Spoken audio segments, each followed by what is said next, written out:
কষ্ট তো অনেক করেছি, তারপর বাড়িতেও মা অনেক কষ্ট করেছে, তারপর অনেকেই সাহায্য করেছে। আমি বলি তো যে পড়াশোনা বাদ দিয়ে বিয়ে দিয়ে দেবো। মেয়ে কিন্তু রাজি হয়নি। মেয়ে বলছে না আমি পড়বো। তারপরে অনেক কষ্টে পড়াই, তার কাছে সাহায্য নিয়ে পড়াই। ছোট থেকেই সে জানে না বাবার পরিচয়। মামাবাড়িতে থেকেই মানুষ, কখনো কীর্তন, আবার কখনো অন্যান্য কাজ করে মেয়েকে মানুষ করে তুলেছে তার মা। তবে সম্পূর্ণ নিজের জেদে ও পরিশ্রমে উচ্চ মাধ্যমিকে তার ফল চমকে দিয়েছে সকলকে। প্রত্যন্ত গ্রামীণ এলাকার সামান্য দিন আনা দিন খাওয়া পরিবারে খুশির মেজাজ। মেয়েকে আরও এগিয়ে দিতে চায় তার মা ও মামা বাড়ি পরিবারের সকলে। আগামীতে আইন নিয়ে পড়তে চায় সে, কিংবা ডাব্লিউবিসিএস অফিসার হয়ে নিজেকে প্রতিষ্ঠিত করার স্বপ্ন দেখছে এই কৃতি ছাত্রী।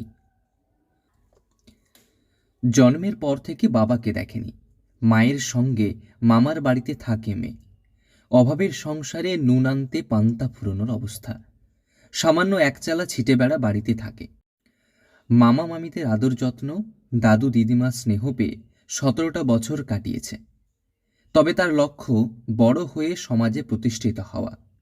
সেই লক্ষ্যে এগিয়ে উচ্চ মাধ্যমিকে ভালো ফল করেছে পশ্চিম মেদিনীপুরের নারায়ণগড়ের পাকুড়শ্রেণী পঞ্চায়েতের কুরুমপুর এলাকার সোমা নায়েক। এবারে উচ্চ মাধ্যমিকে পেয়েছে 472 নম্বর। নারায়ণগড় হৃষিকেশ লাহা উচ্চশিক্ষা নিকেতনের ছাত্রী সে। অভাবকে জয় করে তার এই সাফল্যে খুশি সকলে। 472। কেমন লাগছে এই নাম্বার পেয়ে? ভালো। কিভাবে পড়াশোনা করতে? পড়াশোনা বাড়িতেও করতাম, তারপর কোচিংয়ে যেতাম, স্কুলও মোটামুটি করতাম।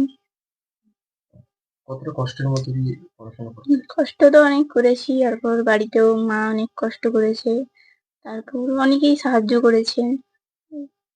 কিভাবে চলে সংসার? সংসার, মা ওই মাঠে ঘাটে কখনো কাজে যান, আবার কখনো কীর্তন গানে, এভাবেই চলে যায় কোনো রকম। কোনো সময় কি মানে এই কষ্টটা তোমার উপর এসে পড়েছে? হ্যাঁ, অনেকবারই পড়েছে, কিন্তু সেরকম মনে হয়নি কখনো। প্রতিদিন পড়াশুনোর জন্য তার লড়াই চোখে জল আনবে। বাড়ি থেকে নারায়ণগড় বাজারের দূরত্ব প্রায় 5 থেকে 7 কিলোমিটার। প্রতিদিন সাইকেল নিয়ে টিউশন পড়তে আসা যাওয়া, এমনকি স্কুলে যাতায়াত করত সে। অভাবের সংসারে কষ্টকে মুখ বুজে সহ্য করে পড়াশুনো চালিয়ে উচ্চ মাধ্যমিকে ভালো ফল করে চমকে দিয়েছে সকলকে। আমি তো প্রচুর খুশি। কিভাবে পড়াশোনা চালাতো? কতটা কষ্টে চলতো? অনেক কষ্ট করেছে মেয়ে, প্রচুর কষ্ট করেছে। যাওয়া আসার জন্য প্রচুর কষ্ট। আর অনেক সময় দিয়েছে পড়ার জন্যে। আর স্যারও, খোকন বাবুও প্রচুর হেল্প করেছে, অনেক সাহায্য করেছে আমার মেয়েকে পড়ানোর জন্যে। মানে সে তার নিজের আত্মীয় এরকম কেউ হতে পারবে না যে সাহায্য করেছে স্যার। সত্যিকার ওর বাবা নেই তো, আমি অনেক কষ্ট করে মানুষ করেছি। তারপরে স্যারও অনেক কষ্ট, অনেক চেষ্টা করছে আমার মেয়েকে একটু ভালো শিক্ষা দেওয়ার জন্যে। বড় হয়ে কি বলে, মেয়ে কি হতে চায়? মেয়ে তো বলছে ল নিয়ে পড়বো, কিন্তু আমার তো এতটা সামর্থ্য নাই ল নিয়ে পড়ানো। মানে এখন কি ভাবছেন তাহলে? এখন ভাবছি এমনি কলেজে পড়াবো। তবে তার এই সাফল্যে খুশি হলেও ততটা আনন্দ পাচ্ছে না পরিবার। মেয়ের ইচ্ছে আইন নিয়ে পড়ার, বাদ সাধছে দারিদ্র্য। সোমার মা সংসার চালাতে কঠোর পরিশ্রম করেন। মেয়েকে নিয়ে অনেক স্বপ্ন, কখনো অন্যের জমিতে শ্রমিকের কাজ, কখনো আবার এলাকার কীর্তন দলে যোগ দিয়ে যতটুকু উপার্জন হয় তা দিয়েই মা ও মেয়ের সংসার চালাতে হিমশিম খেতে হচ্ছে। সেখানে কিভাবে উচ্চশিক্ষায় শিক্ষিত করবেন তা নিয়ে কার্যত দিশেহারা তিনি। অভাবকে জয় করার অদম্য ইচ্ছে সোমার। সে প্রতিদিন প্রায় 7 কিলোমিটার উজিয়ে বিদ্যালয়ে ও টিউশন আসত। নারায়ণগড়ের চাতুরি ভাড়া এলাকাতে একটি কোচিং সেন্টারে পড়ত সোমা। প্রতিদিন সাইকেল চালিয়ে আসা যাওয়া করত।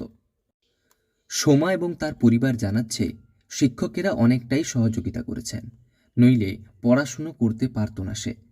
প্রায় 95% নাম্বার পেয়েছে। বাংলা ও ভূগোলে 94, রাষ্ট্রবিজ্ঞানে 98, পুষ্টিবিজ্ঞানে 95 এবং ইতিহাসে 91 পেয়েছে। সোমা জানাচ্ছে ইংরেজিতে তার নম্বর কমেছে, সে পেয়েছে 80। তবে আগামীতে সোমার স্বপ্ন কি সফল হবে, নাকি দারিদ্র্যের ভিড়ে অচিরে হারিয়ে যাবে মেধা? সেই প্রশ্ন এখন সকলের মধ্যে। পশ্চিম মেদিনীপুর থেকে রঞ্জন চন্দ্রের রিপোর্ট, লোকাল 18 বাংলা।